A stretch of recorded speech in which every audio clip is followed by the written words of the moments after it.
Motorola injects the Razr Ultra 2025 with bigger hardware upgrades that makes the flip style phone more powerful than anything else prior to it, all while deepening its experience with Moto AI. However, this is all amounts to a steeper cost. With the new moniker, it's no surprise that the Ultra ups the ante with its higher $1,299 starting cost. That's a premium $300 over the Razr Plus 2024 and puts the Razr Ultra firmly into the flagship phone category. I won't say yet if the higher price point is valid, but just know that it has double the storage of the Plus at 512GB, more RAM, a bigger 4700 mAh battery, a premium chipset, and faster charging speeds.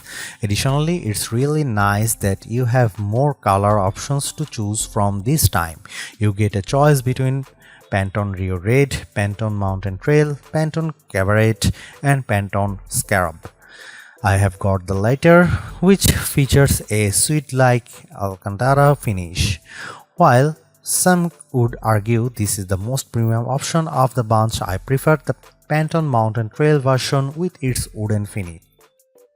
Motorola hasn't made any drastic changes with the design of the Razr Ultra 2025 since it bears many of the same design aesthetics as last year's Razr Plus 2024. For a flip-style phone, it's still a charming design with its thin construction, although it's a touch thicker, wider, and heavier than its sibling in the Razr Plus 2025.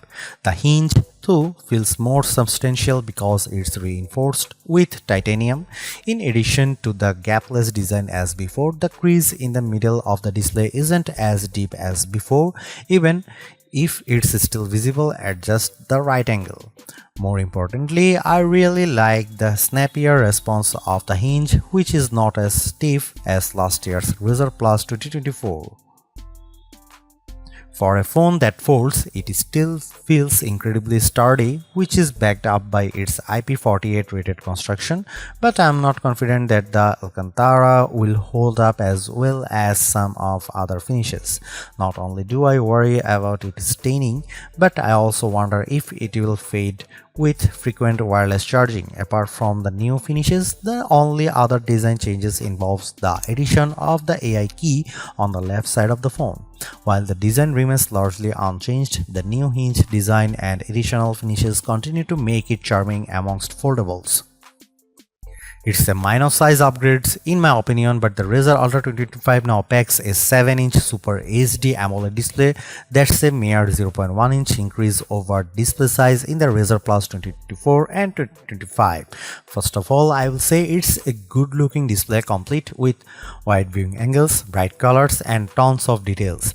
And while the 22:9 aspect ratio doesn't interfere with how I generally use the phone, it does sort of make the video watching experience a bit odd, largely in part of how standard 16:9 videos have gaps on the left and right sides. I could perform a zoom to get videos to fill the entire screen, but then it crops a lot of the top and bottom. Thankfully, it's still brilliant looking with its peak brightness output of 1835 nits. This actually comes up short compared to the record-setting mark of 2158 nits achieved by the Razr Plus 2024, but it's still incredibly bright by today's standards. In fact, few phones have exceeded 2000 nits in our lab testings. On the outside, it will feature 4.0-inch POLED display with a resolution of 1272 by 1080 pixels. It's sharp and detailed and allowed me to better use the phone one-handed due to how it can run any app in full screen mode. I really love this, even though the camera lens can sometimes cover up parts of an app I need to access. Just as before, there are tons of personalization options and the ability to place it in one of its flex modes to access its desk display mode.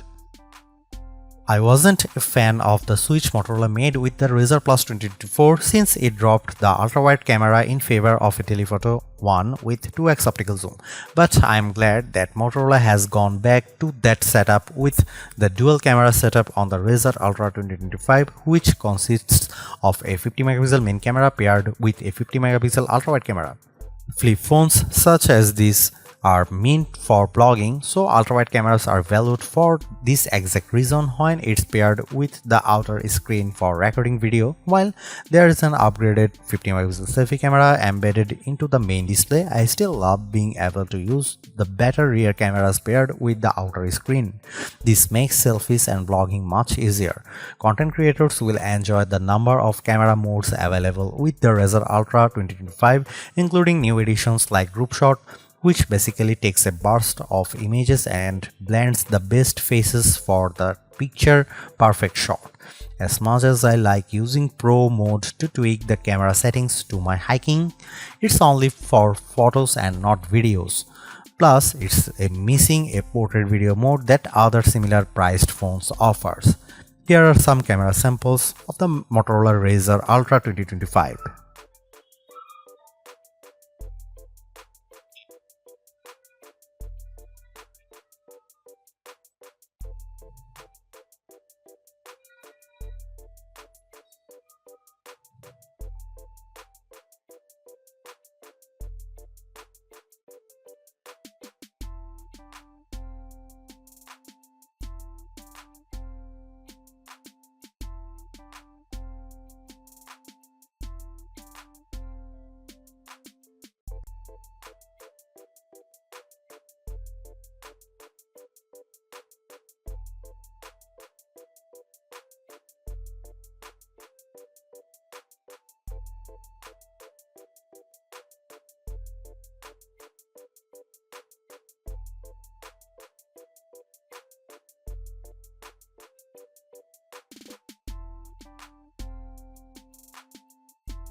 I have yet to commit long term to using a flip style phone, but the Motorola Razr Ultra 2025 is making a strong case to make me ditch my Galaxy Z Fold 6.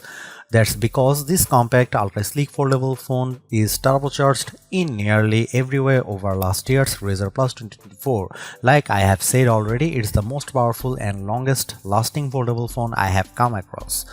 On other note, I also love how it goes back to main and ultra wide camera setup, which is powerful combo for creators. I just wish there are more video centric modes to really make more use out of it. At the same time, the new Moto AI features help to diversify its experience, but it doesn't come close to matching the robust set offered by the Galaxy Z Flip 6. There's definitely still a lot more that Motorola could do to bring it to the same level, but it's not here in the current iteration. Most of all, I'm torn about the higher cost. It's a big step up over past models and sets a precedent for everything else.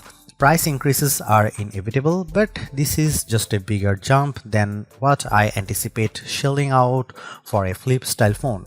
It's not perfect, but the Razr Ultra 2025 is steering in the correct direction by entering the AI conversation, all while making marked improvements just above everywhere.